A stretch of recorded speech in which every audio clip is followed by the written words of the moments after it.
Obvious first question for you is the fight date Yeah. has finally been announced. I suppose it must be a bit of excitement and a bit of relief as well. Yeah, it's just been great, really, to see that obviously boxing's back and professional fighters can start hearing it again and people can start watching sports again. So it's a big step. Obviously for me, it's great because I'm back. I got a date. I can focus a bit more now, but it's just great in general that sport is back. People can start hearing, people can start having nights to look forward to. And also, key thing is we're heading in the right direction. Yeah, it certainly feels that way, doesn't it? For you, what sort of shape are you in? Obviously, this has been a slightly longer camp than even you were probably planning, I'm sure, when you were getting ready for your fight in May. Oh, I'm not bad. I'm in fairly decent shape, so I'm getting there. So not bad getting there. Still got a little way to go because we've been hiding. We haven't been, it's very training's long, and because it keeps rescheduling and dates keep changing, it's hard to peak and it's hard to measure the peak. It's hard to go the extra miles. But I've been training hard, so now I got a date now and I got a time scale. I know, okay, I need to be in optimal shape, optimal performance in this day, that day. So now it's a bit, it makes it a slight bit easier, but also very hard at the same time.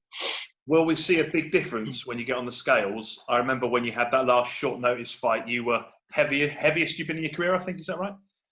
Yeah, I'm already lighter than that now already, put it that way. So, should be good.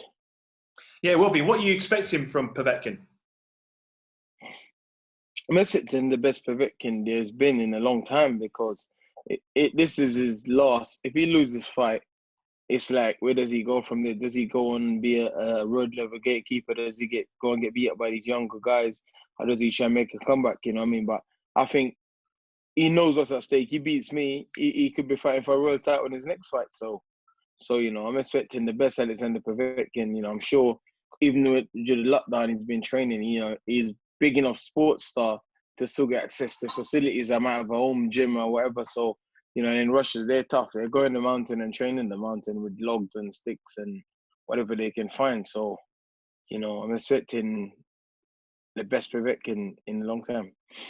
And you've hired Ruben Tavares, haven't you? David Hayes, strength and conditioning coach. What difference has he made and how has he helped your camp? Well, it's been good. Ruben Tavares and Peter Marciano, they've been good guys. They've been helping me. There's been a few changes, but we can't really give the changes away. So, they do their things slightly different. They're very scientific and they work with a lot of top guys, top athlete across the board. So, yeah, it's been really good. It's been really good, some new things for me, so still adjusting to a lot of it. But they're pushing me hard, man. Working very hard, working very, very hard.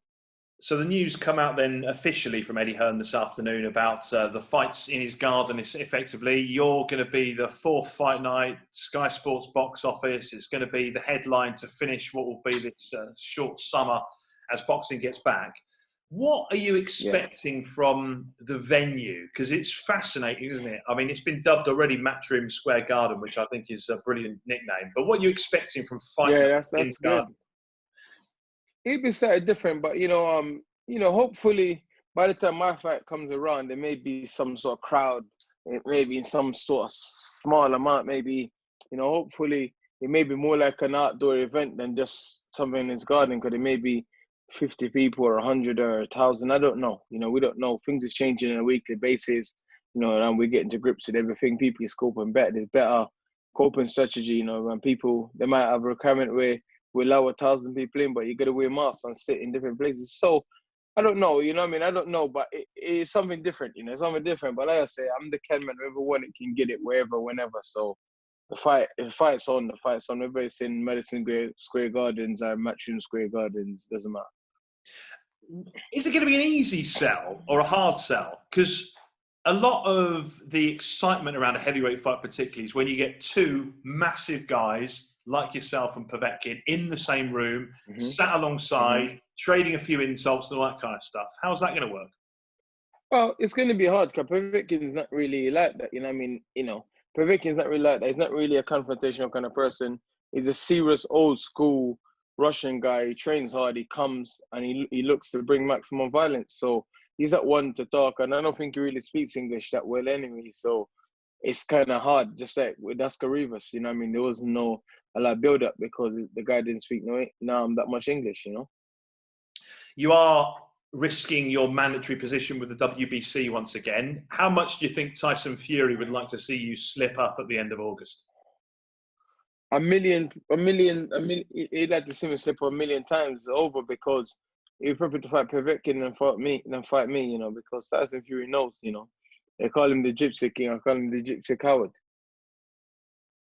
There's obviously been these talks between Camp Fury and Camp AJ. Has that been frustrating for you, or are you looking at it as an opportunity to mess up those plans? No, not really. At the end of the day, obviously they try to, his team was talking about franchise champion and all of that, but we've intervened and stopped all of that. So it's all good on my behalf. WBC's come out and said there's no chance we'll be making him franchise champion. So that's a step in the right direction. Even if to fight me, I vacate the belt. Are you at the point now where you are able to ignore the speculation and the hype around something like AJ Fury being signed? You never know. This is boxing, man. He might vacate the belt and be a coward and run off and then go and fight Joshua in Saudi or in America or somewhere else. You know what I mean? But hopefully, he's a man of his word. He said he will not let me, he'll smash me to bits. He's a fighting man. He's not scared to fight anyone that born from their mother or whatever. All this crap that he says. Tyson Fury says one thing today, then he said another thing tomorrow. Before he fought Wilder, he said, when I beat Wilder, I'm going to give Dillian Whyte a shot. It's long overdue, etc., etc. Then after we fought Wilder, he changed his tune. No, I'm not fighting him. I don't need to fight him. No one dictates to me. I dictate to myself. I'm the lineal heavyweight champion, blah, blah. He just talks rubbish. He just like, dude, just make your mind up. Just make your mind up, You need to just make your mind up, Just stop, please, Is there a chance that you could step in and fight Fury if Wilder's recovery from his surgery isn't quite as straightforward as he's hoping? I hope so, but you never know. This is heavyweight boxing and something. There's always someone planning something and trying to do something, and you never know. There's always there's always something going on. It's been, with heavyweight boxing, I think the one thing I have noticed is that since there's been no fighting, obviously, all we've been able to do is talk about fights and fights we'd like to see and ranking fighters in terms of the best in the world, all that sort of stuff. Obviously, there's a lot of demand for Fury AJ in this country. How much demand do you think there is for Dillian Whyte to fight either of those men? There's massive demand because me and Joshua made the fight. Me and Joshua fought twice already, and both fights has been hell of a fight. There's been no letdown at all. We left it on the line both times. We fought as an amateur and as a professional, and they was both exciting fight. I won one, he won one. So why shouldn't we do a third fight? And Fury, it's a major fight. It's a big fight. It's a major fight. And you're fighting a mandatory number one contender who's beaten. I ain't lost in 5 years. I've beaten loads of top 10 contenders.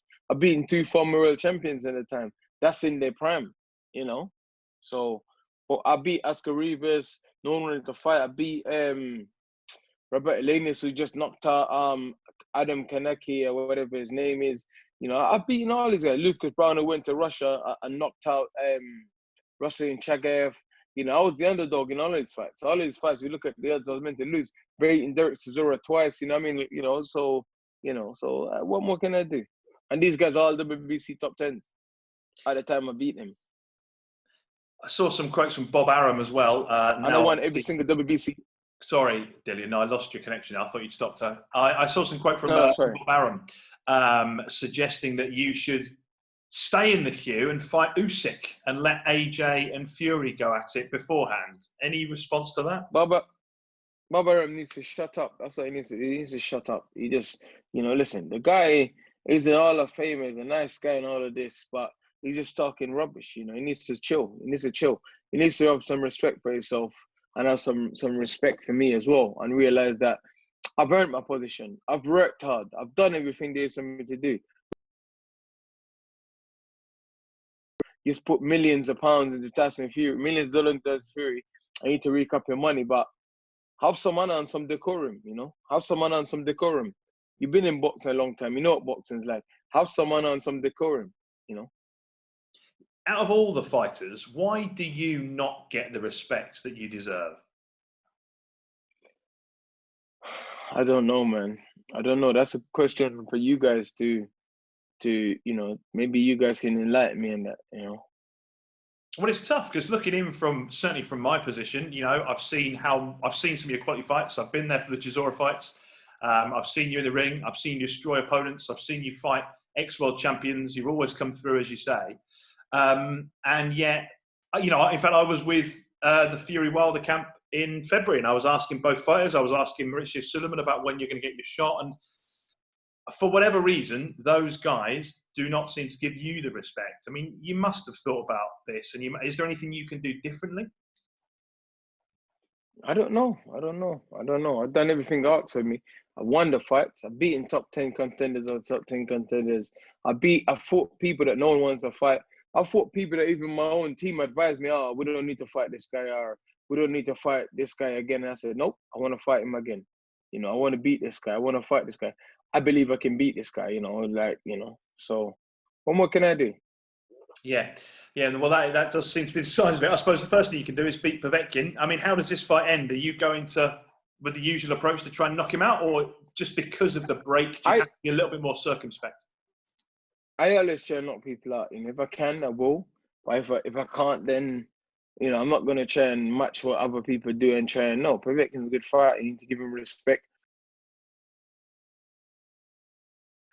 I'm out there training and trying to live the best life I can be and be the healthiest I can be and the strongest I can be. And that's why I've even hired new strength and conditioning team, because I believe I plateau where I was and I wasn't getting it better. And obviously, I've had some bad experience in the last couple of months, and I'm like, I need something fresh. I need to do something new. I need to up my ability, change stuff. Sometimes change is good, so I'm not taking him lightly. And on that, then, what improvements will we see from you? Because it has to be said, as I've watched your career, I've seen improvements all the way through. You certainly look a lot more polished. You certainly look like you're right at the top end of the division now. What more can you improve? I can improve on everything. People forget I've only been boxing for 11, 12 years now. I've had 7 amateur fights and 28 professional fights at 27, whatever it is.